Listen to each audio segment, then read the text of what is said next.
When getting your life together, it can get lonely, but choose growth over company. Now, especially in the realm of seeking sobriety, when you first start out, you want to, of course, begin, which is part of our, sobriety in black. The first step in the process is to begin, right? Second step in the process is to learn.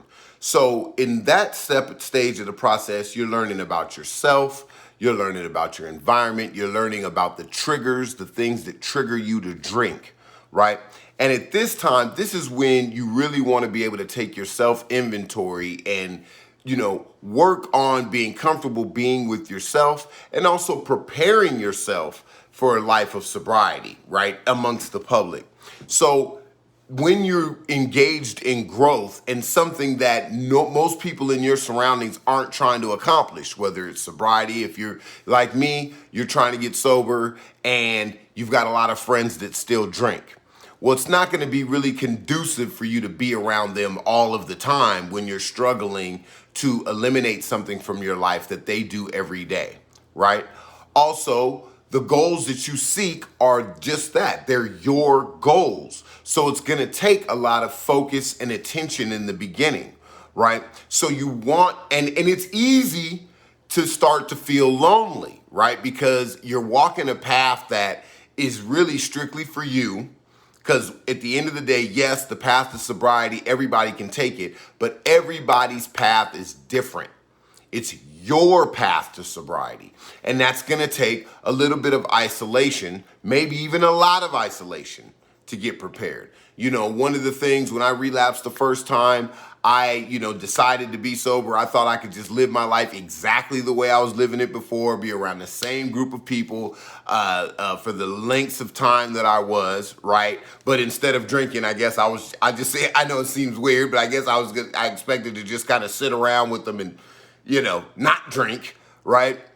Of course, I failed miserably at that, right? Because I had to take some stock, some self-inventory. I had to get used to being with myself, being alone, understanding that this path is a path that at the end of the day, I have to walk myself. It's my path. And that's going to take some self-reflection, some time by myself to learn about my triggers, to learn about, the underlying issues I had that caused me to drink. Right? And a lot of that can get lonely and it can get a little difficult, right? Of course, you reach out to other people that are healthy for you, with regards to helping you deal with your triggers and stuff like that. But a lot of that path you have to take by yourself, right? And that's okay. That's something you will need to choose to do at some point, right? Choosing growth. Because when you're working to grow, that is a one-person process. That is your process.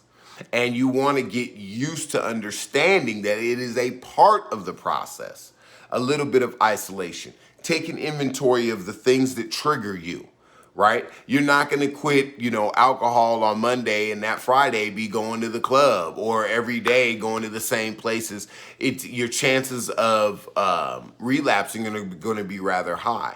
You're going to need to be, but at some point, of course, you are going to go back into society once you've got your strength together, once you've got an understanding, a plan on how to deal with your triggers, right? You've adjusted your social circles to where it's conducive for your sobriety versus, being around a bunch of people that may attack your sobriety to get you back on their side, right?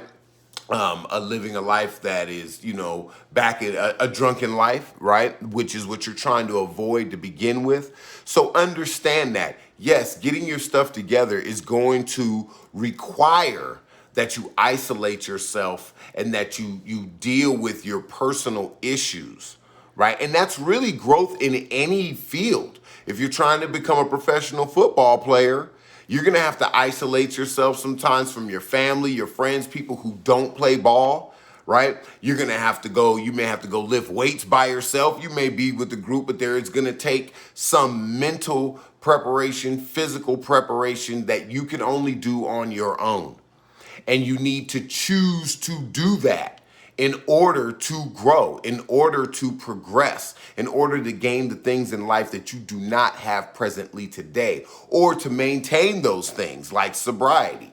There are times where I have to choose just not to go out because I can tell like this just isn't a good time. Right now, I'm currently working on writing my book, Sobriety in Black. And I've had to forfeit a whole lot of social events and a whole lot of opportunities to hang with friends or do things that may seem more fun, right? But I choose to do that because I have a goal in mind. I have a deadline in mind. I have a goal in mind. I have a direction that I'm trying to go in. Well, a direction that I am going in, and I'm not going to allow anything to stop that. I'm not going to allow anything to get in the way of that. Now, once I achieve this certain goal, then I can celebrate. Or if I schedule my leisure, which is one thing that you definitely want to start doing, especially if you're pursuing a life of sobriety. Schedule your leisure. Be in control of when you're hanging out and what you're doing. Be in full control of that, and scheduling your leisure is a way to do that, right? But when it is time for you to do by yourself, walk your path by your own, you need to be prepared to do it. You need to want to do it. You need to understand that your success is dependent upon it to a certain degree.